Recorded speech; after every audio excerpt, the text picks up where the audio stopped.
Bismillahirrahmanirrahim. Assalamualaikum warahmatullahi wabarakatuh. Waalaikumsalam. Masih bersama saya Budi Kamrul dalam program Tanya Budi, sosok inspiratif dan kejadian-kejadian update muslim lainnya yang insya Allah akan terus hadir di tengah-tengah kita dalam program Tanya Budi. Alhamdulillahirrabbilalamin, di hari yang indah ini, di tengah-tengah saya sudah hadir sosok yang saya kagumi, sosok yang saya muliakan, Andre Guruta, Profesor Dr. Nanyabuddin Abdussafa, LCMA, Ketua Majelis Ulama Provinsi Sulawesi Selatan, yang alhamdulillah sudah set waktu, sudah lama akhirnya dengan kesempatannya akhirnya bisa hadir di tengah-tengah kita. Bagaimana kabar Pak Kiai? Alhamdulillah baik. Sehat Pak Kiai? Alhamdulillah sehat. Terakhir update pelantikan Wajo ya Pak Kiai? Insyaallah. Iya, alhamdulillah Pak Kiai berkenan hadir, senang rasanya di program MUI TV, khususnya di program Tanya Budi ini menjadi program perdana kita. Jadi Pak Kiai ini adalah tamu perdana karena di MUI News ini Pak Kiai banyak sekali pertanyaan-pertanyaan atau profil-profil yang diklik untuk mengetahui siapa ketua MUI Sulsel ini. Ini menjadi trending topik di news yang akhirnya kami mencoba untuk mau menggali lebih dalam Pak Kiai. Seperti apa sosok, apa pengalaman, dan sehingga bisa menjadi ketua MUI Sulsel dan bagaimana harapan ke depannya.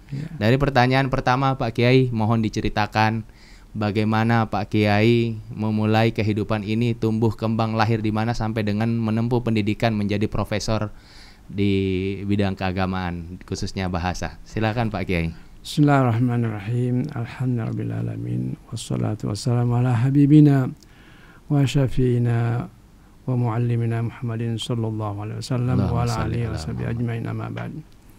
Jadi saya sebenarnya pertama-tama menempuh pendidikan dari rumah. Dari rumah Pak Kiai? Dari rumah, dari orang tua sendiri yang mendidik. Saya beberapa saudara semuanya dididik di rumah dulu. Ya. Nanti orang tua sudah merasa bisa berdiri sendiri, belajar, baru dilepaskan dari rumah. Ya. Kemudian yaitu pilihan pertama yaitu pesantren Asadia Sengkang. Asadia Sengkang. Ya. Pak Kiai kalau boleh tahu lahirnya di Kabupaten. Saya sebenarnya lahir di Kabupaten Bone. Oh Bone. Bone. Jadi menempuh pendidikannya di Sengkang Wajo Asadia. Asadia karena orang tua juga alumni dari sana. Oh, alumni. Jadi semua saya bersaudara dari situ semuanya. Oh. Ya. Dari Asadia Wajo Sengkang. Iya. Saya umur 11 tahun dikirim ke sana. Oke. 11 tahun dikirim ke Asadia melanjutkan studi setelah dididik dan dibekali orang tua di rumah. Serta orang tua merasa sudah bisa dilepaskan ke Asadia. Ikut dengan kakak, ada 2 kakak yang sebelum saya. Itu sampai apa Pak Kiai? SMP atau madrasah atau seperti apa dibawa ke Sengkang? Jadi orang tua saya sudah memberikan dasar pendidikan karakter agama semuanya di rumah karena memang orang tua dari Pak Kiai ini memang juga alumni dari Asadia itu. Dikasih dasar-dasarnya. Setelah merasa bahwa sudah bisa melanjutkan baru dilanjutkan. Jadi tapi saya di Sengkang itu Asadia bukan mulai dari kelas 1 ibtidaiyah. Oke. Tapi langsung ke kelas 6. Wah, kenapa bisa Pak Kiai? Karena sudah di kampung. Sudah melanjutkan. Tapi saya suatu di Sengkang itu di kelas 6 sore, kan sore. Ibtidaiyahnya di Sengkang itu sore. Tapi kalau pagi karena kalau pagi itu baru sanawiyah sekolahnya pagi. Tapi karena pagi tidak ada dikerja, ada guru saya menyarankan supaya ikut di sanawiyah pagi di kelas 1-nya itu. Kelas 1-nya. Jadi kalau bahasa sekarang program akselerasi, percepatan. Sebenarnya belum ada istilah waktu itu. Bahasa sekarang ini akselerasi. Hanya disuruh ikut saja. Padahal bahasa Arab nama mustami', pendengar. Pergunakan kesempatan untuk mendengar. Ikut mendengar di kelas 1 SMP. Akhirnya sampai berjalan ikut pelajaran SMP dong berarti Pak Kiai. Ikut. Tapi ternyata suatu ikut itu guru melihat barangkali Yang mengatakan sebenarnya ini sudah bisa sanawiyah, kelas 1 sanawiyah. Hanya pada akhir tahun disuruh ikut ujian. Walaupun saya tidak resmi ikut, tetapi disuruh guru melihat bahwa ini punya kemampuan karena memang sudah punya bekal tentunya dari rumah, akhirnya diikutkan untuk ujian. Untuk ujian, karena kadang-kadang suatu ikut pelajaran itu ada pertanyaan-pertanyaan oleh guru tidak bisa dijawab oleh yang murid resmi itu, siswa resmi. Tapi Pak Kiai bisa menjawab. Subhanallah. Saya ditanya, saya jawab. Akhirnya suruh ikut ujian. Alhamdulillah. Lulus Pak Kiai. Lulus. Jadi saya tahun kedua langsung kelas 2 sanawiyah. Waduh, berarti penempuh SMP-nya langsung ya? Langsung. Jadi kelas 6 ibtidaiyah dan kelas 1 sanawiyah 1 tahun bersama. 1 tahun bersama. Waduh, kita 6 tahun Pak Kiai ini. Kemudian akhirnya bisa masuk ke universitas atau seperti apa? Bagaimana jadi ceritanya? Jadi setelah menempuh pendidikan di Asadia tahun 1967 saya ikut ujian sanawiyah. Sanawiyah. Kemudian pada waktu itu karena kita di Asadia itu kalau sudah kelas akhir misalnya sanawiyah bisa ikut ujian negeri. Ujian negeri bersamaan. Apakah di SMP negeri ataukah PG 4 tahun negeri. SMA PG 4 tahun. Jadi pada waktu itu saya ikut ujiannya langsung. Ikut ujian. Subhanallah. Kelas 4 sanawiyah ikut juga PG 4 tahun. Ujian bersamaan yang SMA kalau sekarang. Enggak, bukan SMP. Lulus juga. Masya Allah. Jadi, lulus sanawiyah, lulus juga sanawiyah. Masya Allah. Nah, kemudian sudah tamat sanawiyah, kita di Asadia itu diwajibkan setelah sama saya mengajar di cabangnya Asadia. Jadi setelah menempuh pendidikan diwajibkan untuk mengabdi. Itu berapa lama Pak Kiai? 1 tahun. 1 tahun wajib di cabang-cabang dari Asadia.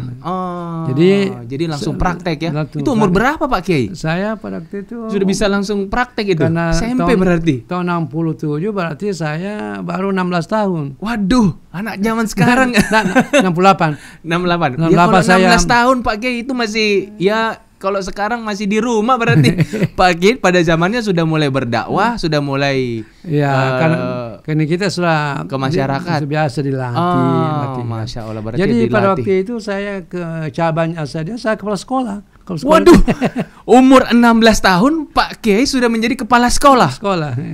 Subhanallah, berarti memang sudah kelihatan bakat-bakat memang mengenyam pendidikan ini sudah. Waduh, kepala sekolah di usia 16 tahun Pak Kiai.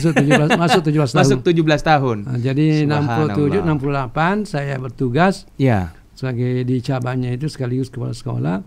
Ada pengumuman. Ada pengumuman karena pada waktu itu belum ada madrasah aliyah negeri belum. Baru mau dibuka.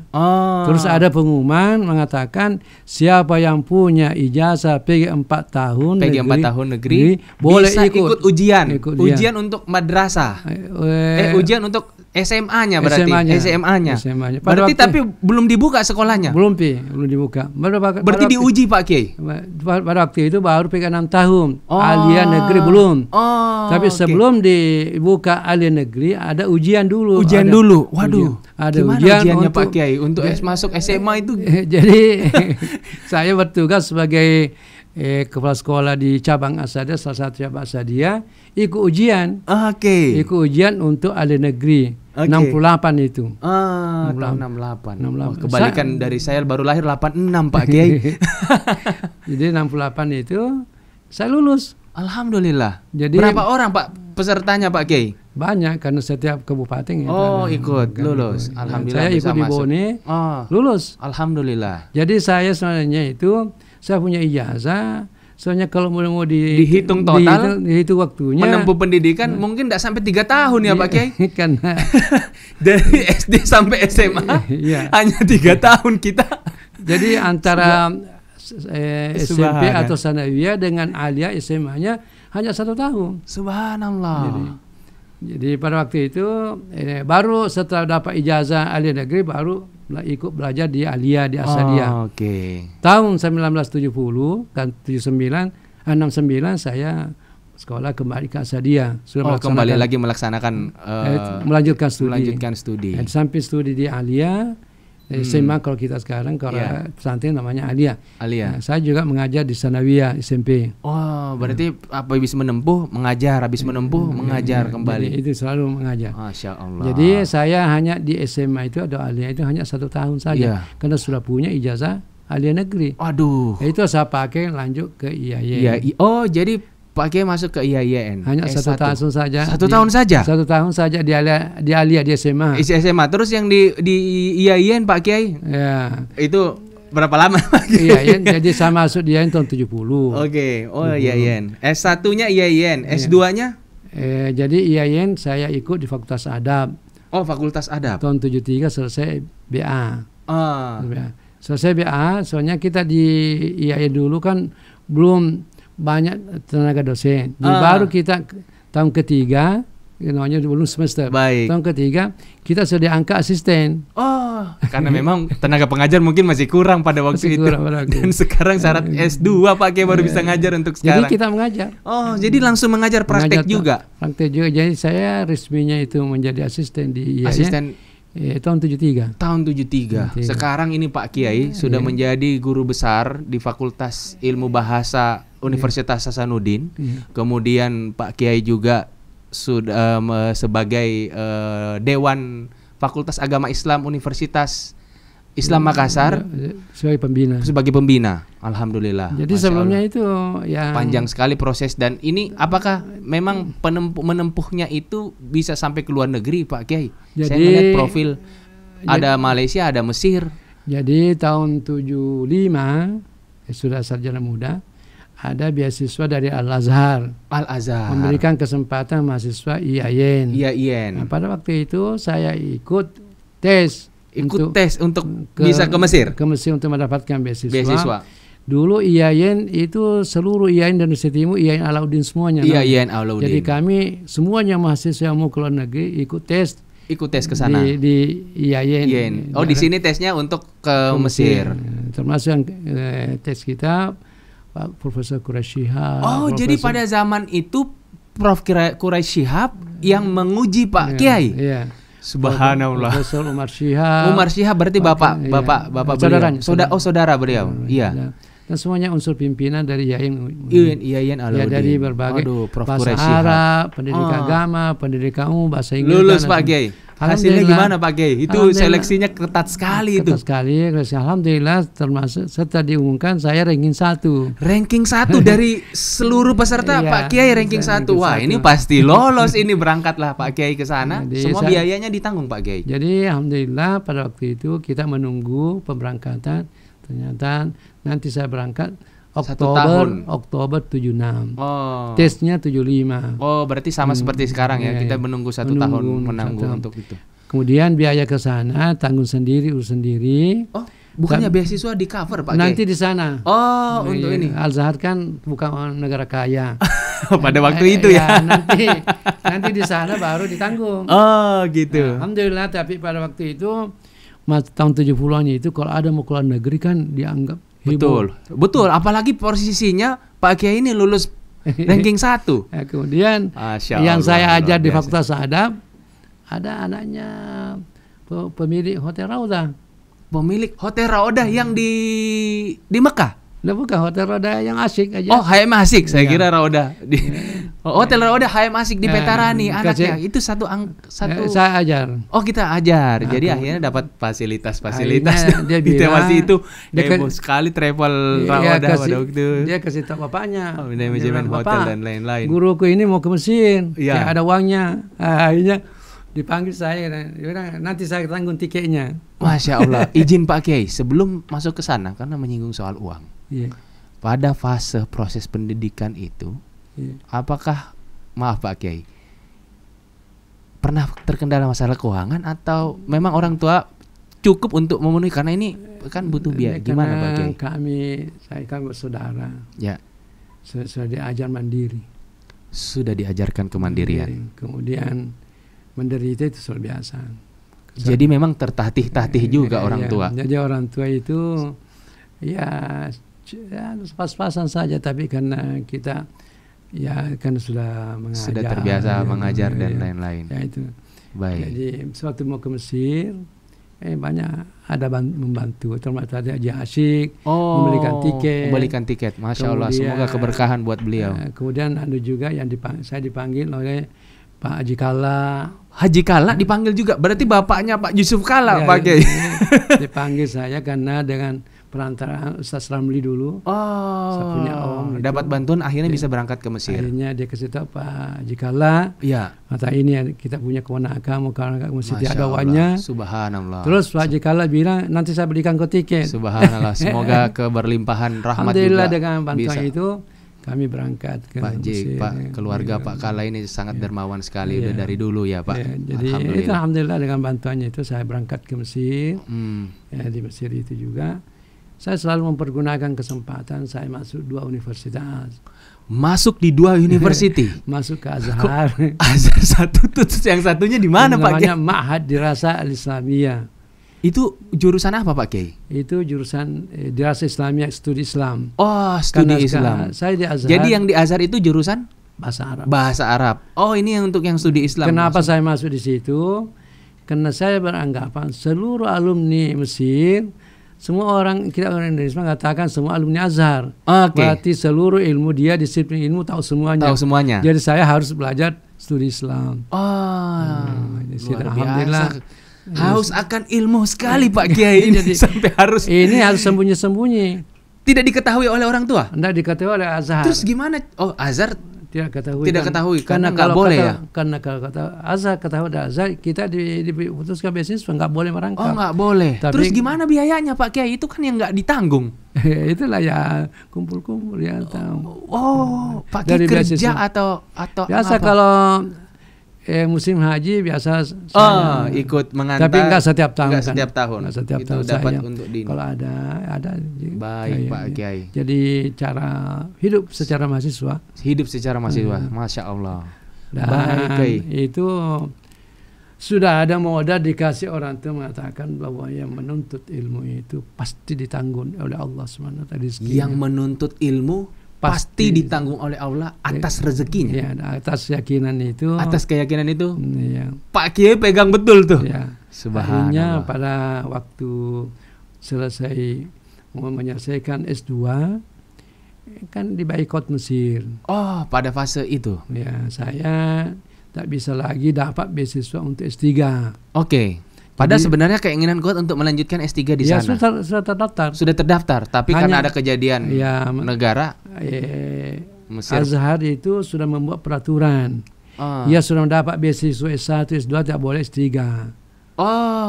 Pada waktu itu saya. Jadi kemana Pak Kiai S3-nya? Jadi saya daftar diterima sama judul untuk disertasi. Mengalami masalah. Tapi saya sudah berkeyakinan itu dan mengatakan yang menuntut ilmu dipegang lagi, pasti akan diberikan kemudahan. Dan saya pegang juga nasihat Pak Kis almarhum Guru Tak Haji Sanusi. Iya. Dia suatu mau berangkat dipesan sama saya. Oh Pak Kis sebelum berarti masih status mahasiswa ketemu sama Andre Guru Tak. Kita punya dosen dia ajar saya. Oh diajar, oke. Jadi pesan kan dia melepaskan dulu. Iya. Apa pesan-pesan yang disampaikan oleh almarhum? Karena pada waktu itu masih jarang keluar negeri. Oke. Dia mengatakan Najmuddin, jangan kau khawatir, jangan kau takut ke Mesir. Yakin, sedangkan pencuri jelas-jelas memanjat rumahnya orang masih berani memanjat. Kamu ini mau menuntut ilmu, mesti Tuhan akan. Itu siapa kan? Nasihat itu. Dan alhamdulillah setelah beliau almarhum jadi ketua MUI digantikan oleh Prof Najak di MUI Sulsel 2021 ini. Dan ternyata di Mesir itu terbukti. Waktu dia ada beasiswa, keberkahan luar biasa. Saya punya tesis mau dicetak kan, saya punya tesis master itu 1000 halaman. 1000 halaman tesis. Baik. Bahasa Arab. Bahasa Arab. Jadi mau cetak tidak ada uang. Ya. Kalau putus beasiswa. Berarti Pak Kiai mengalami kesulitan juga ya. Tapi saya yakin bahwa dengan memegang prinsip. Saya yakin bahwa Tuhan tidak akan membiarkan saya di sini. Saya bukan pergi mencuri, bukan pergi saya pergi menuntut ilmu. Alhamdulillah pada satu malam ada kejadian ajaib.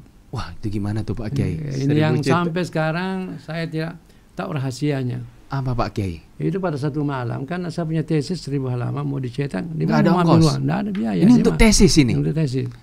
Akhirnya pada satu malam penjaga asrama sudah maghrib itu datang ke kamar saya. Iya. Mengatakan ada orang cari kok. Ada orang yang cari. Ada orang cari. Saya ke kamar tamu itu. Nah, ada saya hanya satu orang, saya orang Arab, pakai orang Arab. Pakaian Arab. Pak Kiai kenal? Enggak, Pak, saya kenal. Tidak kenal. Tidak kenal. Saya dekati, terus dia kata, "Kamu Najmuddin?" Saya, "Iya." Disebut nama Pak Kiai. Iya, disebut. Tapi dengan bahasa Arab ya Pak Kiai. Iya, bahasa Arab. Terus dia duduk. Disuruh duduk. Oke. Sampingnya. Nah, mau apa hanya kamu Najmuddin suruh duduk. Karena ternyata malam itu dia cari 4 orang. Oh. Saya adalah dari Kamboja 1, ada dari Afrika 2 orang cari. Dan Indonesia saya sendiri. Ya. Jadi ada 4 orang yang duduk pada waktu itu. Ya. Terus apa yang disampaikan Pak Kiai? Jadi suatu datang semua Pak ini, terus bilang, "Ayo kita jalan." Itu saja. Ayo kita jalan. Keliling dong, putar-putar. Kita keluar asrama naik kereta api kota dalam kota Kairo. Tapi nggak ada omong. 5 orang dong berarti jalan. Dia jalan naik kereta api, duduk depan itu orang, kami berempat di belakang. Kita nggak bisa nggak ngomong apa-apa. Nggak ada ngomong apa, ya ikut saja. Ikut saja. Terus jadi, kemana Pak Kiai? Jadi kita naik kereta api 4 halte sampai di halte yang agak lama sekali berarti ya. Tanpa interaksi sama sekali. Nggak ada. Duduk saya di belakang, nggak ada ngomong-ngomong. Sampai halte yang tidak ada rumah, tinggal halte saja di situ agak kurang. Kita turun sini. Dipersilakan turun. Terus yang ajak itu turun juga? Turun. Oke. Sudah kita turun, sudah itu berdiri, disodorkan kertas putih, kertas HVS. Kertas putih? Iya, putih. Dia bilang, katakan wakil hina, artinya tanda tangan di sini. Nggak ada tulisannya? Nggak ada tulisannya. Tanda tangan saja. Masya karena Allah. Kita selalu mengatakan mudah-mudahan uang, karena kita perlu.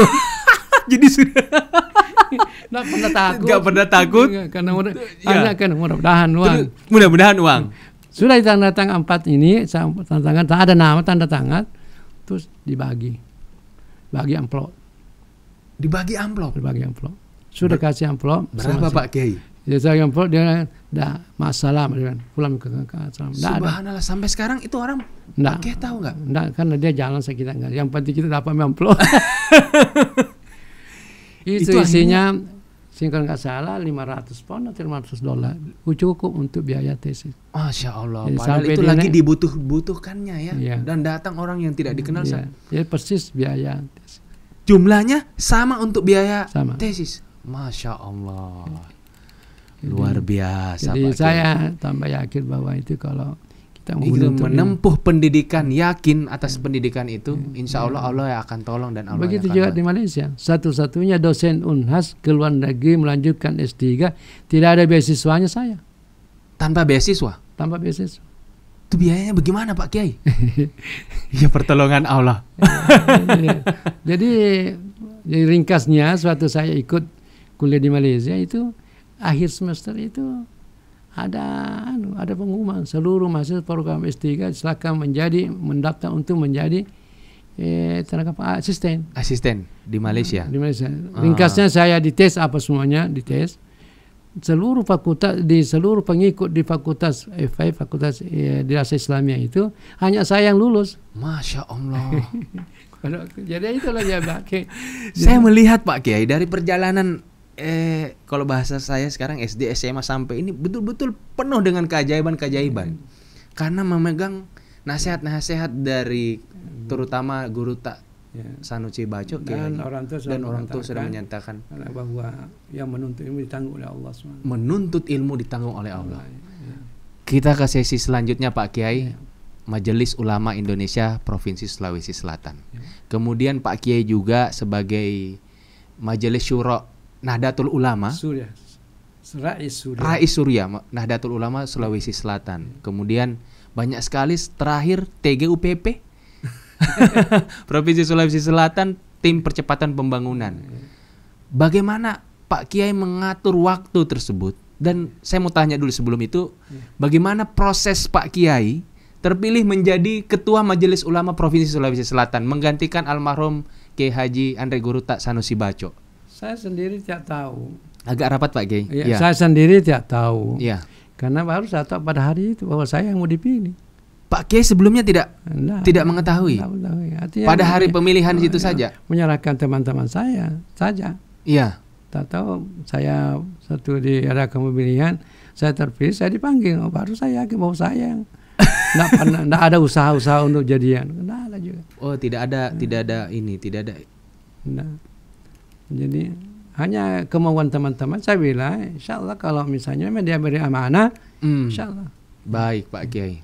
Izin Pak Kiai, setelah menjadi Ketua Majelis Ulama Indonesia, apa sebenarnya peran-peran dari Majelis Ulama Indonesia ini, dan apa harapan Pak Kiai di periode kepemimpinan Pak Kiai ini?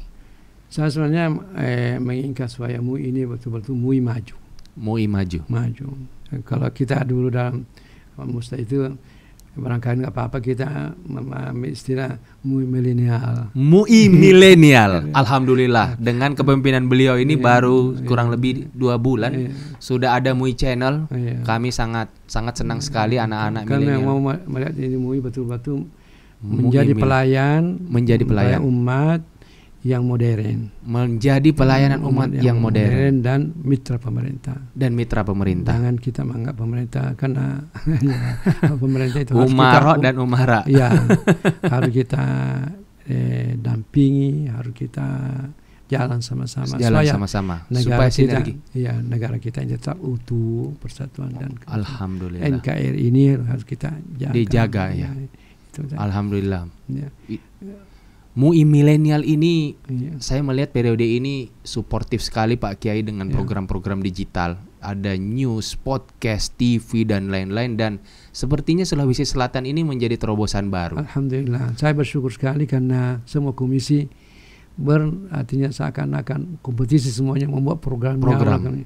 Dan memang ini saya menganggap bahwa MUI ini jangan hanya saja yang ulama agama saja. Jangan hanya ulama agama saja. Yang penting kita manfaatkan semuanya yang kepakaran dari seluruh universitas kan yang masuk ini dari ada profesor, ada Muhammadiyah, ada Muhammadiyah, NU, UMI, UIM, Unhas, UNM, kita jadi kepakaran itu digunakan untuk melayani umat. Untuk melayani umat melalui MUI, insyaallah. Itu yang kita inginkan. Mudah-mudahan ini MUI betul-betul MUI yang pelayan umat dan mitra pemerintah, insyaallah. Amin. Baik Pak Kiai, sebelum kami tutup perbincangan kita ini, apa pesan yang Pak Kiai ingin sampaikan, terutama para pendengar atau yang menonton MUI TV ini, Pak Kiai?